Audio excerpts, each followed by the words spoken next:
Beats of spiritual stories की सभी videos को देखने के लिए सब्सक्राइब करें और बेल आइकन पर प्रेस करें।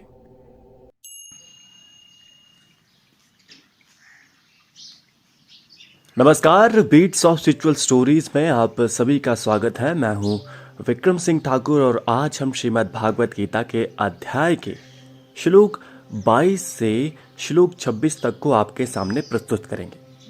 इससे पिछले श्लोक में भगवान ने अर्जुन को ये याद दिलाया कि समाज अपने अग्रणी, अपने नेता या अपने नायकों का अनुसरण करता है। श्रेष्ठ मनुष्य जो जो करते हैं, समाज के दूसरे लोग भी वैसा ही आचरण करते हैं। अब आज की वीडियो में हम जानेंगे कि आखिर अध्याय 3 के श्लोक 22 में भगवान श्री कृष्ण अर्जुन से क्या कहते हैं। हे अर्जुन, इन तीनों लोकों में मेरे करने के लिए कुछ भी नहीं है, लेकिन फिर भी मनुष्यों का मार्गदर्शन करने के लिए, उनके सामने श्रेष्ठ उदाहरण प्रस्तुत करने के लिए मैं भी कर्म करता हूं। श्लोक 23 में भगवान श्री कृष्ण कहते हैं, क्योंकि हे पार्थ, यदि कदाचित मैं सावधान होकर कर्म ना करूं तो सभी मनुष्य मेरा अनुसरण करते हुए वैसा ही करना प्रारंभ कर देंगे।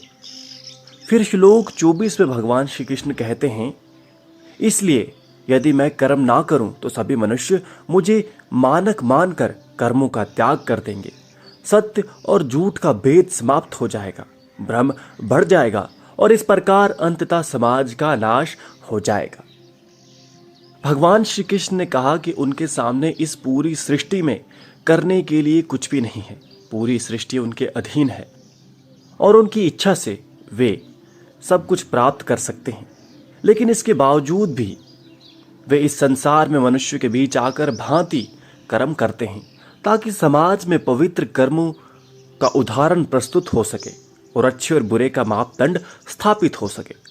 अगर वे सिर्फ ये सोचकर कर्म ना करें कि मैं तो ईश्वर हूं, तो लोग उसी का अनुसरण करते हुए काम करना बंद कर देंगे। समाज का सारा कार्यकलाप अव्यवस्थित हो जाएगा। इसीलिए समाज के अग्रणी लोगों को अपने कर्तव्यों का भली भांति पालन करना चाहिए। कर्म करने का कोई व्यक्तिगत कारण अगर ना भी हो तो समाज की रक्षा, समाज के सामने ऊंचे मापदंड स्थापित करने के लिए कर्म करना चाहिए। अब अध्याय 3 के श्लोक 25 में भगवान श्री कृष्ण क्या कहते हैं, चलिए जानते हैं। हे भारत, कर्म फल से असत फल की तलाश में अज्ञानी लोग जिस लगन से अपना कर्म करते हैं, उसी प्रकार उसी लगन से ज्ञानियों को असत्य रहित लोक कल्याण के लिए कर्म, अपना कर्तव्य करना चाहिए। इस श्लोक में भगवान ज्ञानियों को कैसे और किस लगन से कर्म करना चाहिए उसका उदाहरण सहित व्याख्या कर रहे हैं। स्वार्थी और भौतिक सुख की लालसा के लिए किया गया कर्म भले ही उच्च कोटि का ना हो, लेकिन वैसे लोगों में ये देखा गया है कि वे बहुत लगन से कार्य करते हैं और सफलता प्राप्त करते हैं। वहीं दूसरी ओर यह देखा गया है कि जो लोग जब लोक कल्याण के लिए कार्य करते हैं तो उनमें वो उत्साह और लगन नहीं होती, और इसलिए उच्च कोटि का कर्म होते हुए भी ऐसे कर्म असफल हो जाते हैं। भगवान ने यहाँ ये स्पष्ट किया कि लोक कल्याण में लगे लोगों में भी कर्म करने की वही लगन होनी चाहिए जैसी लगन स्वार्थ के लिए कार्य कर रहे लोगों में। ज्ञानियों को कर्म के फल का त्याग करके पूरे लगन के साथ मनुष्य और समाज के कल्याण के लिए कर्म करना चाहिए। अध्याय 3 के श्लोक 26 में भगवान श्री कृष्ण कहते हैं, ज्ञानियों को चाहिए कि उन लोगों को जो निष्काम कर्म का अर्थ नहीं समझ पाते और फल की इच्छा से कर्म करते हैं, उन्हें कर्म फल से संन्यास का व्यक्तित्व देकर भ्रमित ना करें, बल्कि स्वयं कर्तव्य करके, ना कि बातों से उनका मार्गदर्शन करें।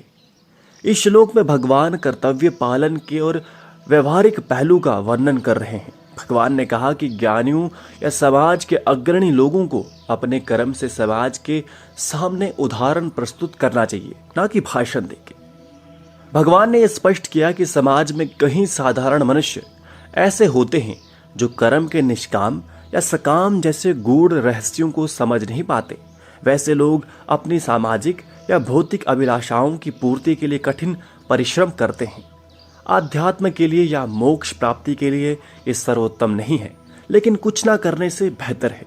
ऐसे में कोई जाकर उन्हें ये भाषण देने लगे कि सामाजिक सफलता के लिए कर्म करना गलत है, तो ये सही नहीं है। इस तरह की सलाह जो सिर्फ बातों पर निर्भर है, साधारण लोगों को भ्रमित कर सकता है। बल्कि ज्ञानियों को चाहिए कि अपने कर्म से लोगों के सामने उदाहरण प्रस्तुत करें, जिसे देखकर साधारण मनुष्य भी शिक्षा प्राप्त कर सके और उसका अनुसरण कर सके। तो ये थी अध्याय 3 के श्लोक 22 से 26 तक की व्याख्या। और इसी के साथ आज का वीडियो भी यहीं समाप्त होता है। श्लोक 26 से आगे के श्लोकों को सुनने के लिए हमारे चैनल को अभी सब्सक्राइब करें व बेल आइकन पर प्रेस करें। धन्यवाद।